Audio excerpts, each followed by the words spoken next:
Class 10 में chapter है acid, base और एंड सॉल्ट। एसिड क्या होता है, बेस क्या होता है, सॉल्ट क्या होता है। सिंपल आप समझेंगे, जो H प्लस आयन देते हैं, सिंपली कोई भी अगर H प्लस आयन देगा तो एसिड कहलाएगा।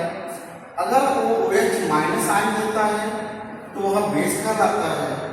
और सॉल्ट जो होता है, एसिड और बेस आपस में रिएक्शन करते हैं जब आएगा सॉल्ट बनता है। इसे मान लेते हैं HCl, हाइड्रोक्लोरिक एसिड। यह अगर खुलता अपने आयन में ब्रेक होता है H प्लस Cl माइनस होगा। ऐसे ही H2SO4 sulphuric acid H plus plus HSO4 minus, ये दोनों एसिड ही है, दोनों एसिड ही है। बेस करते हैं, हमने कहा बेस करेगा OH माइनस आयन देगा, इसलिए सोडियम हाइड्रोक्साइड ये अपने आयन पदार्थ क्या होता है, सोडियम प्लस अब प्लस OH माइनस आयन। ऐसे अमोनियम हाइड्रोक्साइड ये भी अब बेसिक है, यह अमोनियम प्लस में अब प्लस OH माइनस, मतलब यह एसिड हो गया, यह हो गया बेस हो गया। अब सॉल्ट क्या है, जब एसिड और बेस HCl एसिड हो गया, NaOH बेस हो गया, आपस में रिएक्शन करते हैं, क्या बन जाएगा, सॉल्ट। NaCl हो जाएगा, सोडियम क्लोराइड प्लस H2। मतलब जब एसिड और बेस आपस में रिएक्शन करते हैं, यह एसिड है हाइड्रोक्लोरिक एसिड और एक बेस है सोडियम हाइड्रोक्साइड NaOH, आपस में कंबाइन किया तो यहाँ का Na प्लस यहाँ के Cl माइनस से रिएक्शन किया, अपना सोडियम क्लोराइड बन गया, इसे हम NaCl करते हैं, सोडियम क्लोराइड। और यहाँ का H, यहाँ का OH वाटर में लेता है। और जब मतलब सॉल्ट में ये कहेंगे एसिड बेस आपस में रिएक्शन कर सॉल्ट और वाटर बनाते हैं, तो इस रिएक्शन को न्यूट्रलाइजेशन रिएक्शन हम लोग करते हैं। आयन की पॉइंट एक कहा गया, अगर कोई एसिड है, कोई एसिड है, अगर इसको वाटर में डिसॉल्व करते हैं तो ये हाइड्रोनियम आयन देगा, क्या देगा, हाइड्रोनियम आयन देगा। जैसे जानते हैं एसिटिक एसिड CH3COOH, इसका नाम क्या है, एसिटिक एसिड है। अगर इसको वाटर में डिसॉल्व करते हैं तो यहाँ का H यहाँ चला आता है और एसिटेट आयन का फॉर्मेशन होता है, साथ ही साथ हाइड्रोनियम आयन का भी फॉर्मेशन होता है। अगर वही बेस रहेगा, बेस का वाटर में डिसॉल्व करते हैं तो ये OH minus ion, OH minus Lowry positive theory, जिसके अकॉर्डिंग ये कहा जाता है कि जो H प्लस होगा वह डोनर है तो एसिड होगा वो।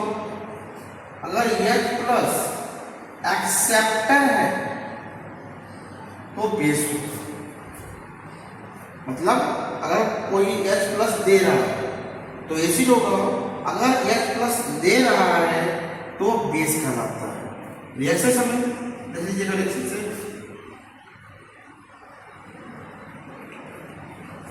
तीन, अगर H प्लस दे रहा है तो एसिड, H प्लस ले रहा है तो base.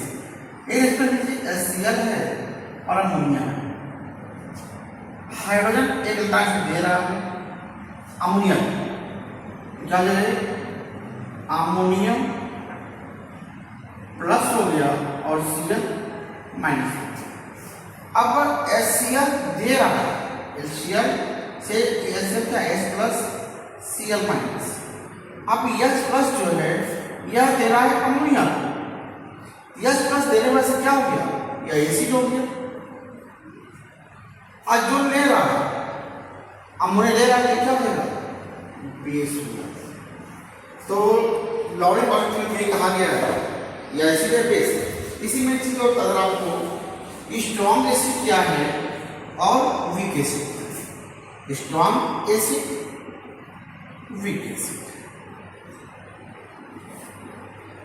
Strong acid, strong acid के नाम और कर सकते हैं इनऑर्गेनिक एसिड, मतलब ऐसा एसिड इसमें क्या कार्बन नहीं पाए जाते। जैसे हो गया HCl hydrochloric acid, H2SO4 sulphuric acid, HNO3 nitric acid, ये सब क्या है? Strong acid. ये अगर हमारे हथेली पड़ जाए, हमारे कपड़ों पड़ जाए तो ये जला देगा। अगर सामने उसका कॉन्सेंट्रेट अमाउंट हमको मिल रहा है तो ये जला देगा, ये हमारे नुकसानदेह है। जबकि जो वीक एसिड होती हैं ये कह सकते हैं आप ऑर्गेनिक एसिड कह सकते हैं। ऑर्गेनिक एसिड मतलब ऐसा एसिड में कार्बन पाएंगे, जैसे एसिडिक एसिड आप खाते हैं, सिरका यूज करते हैं, वो खाते ही हैं, उसमें एसिडिक एसिड पाया जाता है।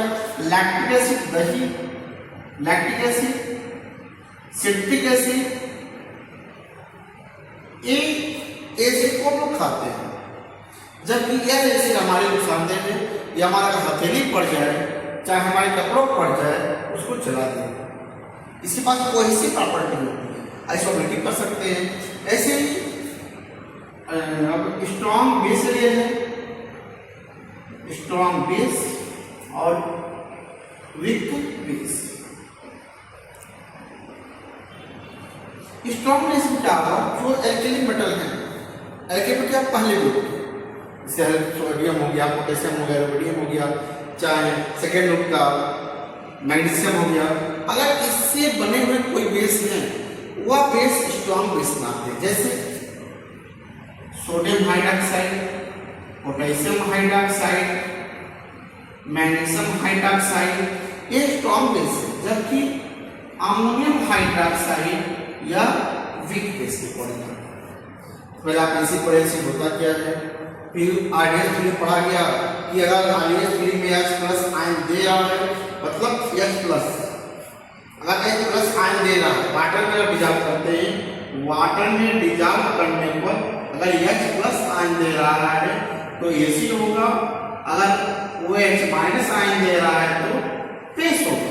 फिर आपने डाउन क्लास में पढ़ा कि H+ और डोनर है तो एसिड होगा, अगर H+ एक्सेप्टर है तो क्या होगा? बेस होगा। और फिर मैं आपको कुछ कॉमन एसिड का नाम, स्ट्रॉन्ग एसिड का कुछ कॉमन, स्ट्रॉन्ग वीक एसिड का, स्ट्रॉन्ग बेस का, वीक बेस का नाम क्या आपको लिख दिया। लिटमस पेपर के द्वारा अगर वो टेस्ट करना हो कि एसिड है कि बेस है, तो लिटमस दो तरह का होता है, एक एसिड होता है, एक रेड होता है और एक ब्लू होता है। अगर ब्लू लिटमस पेपर को अगर हम लोग एसिड में डालते हैं तो ब्लू क्या कलर होता है? इसमें रेड में कलर होता है।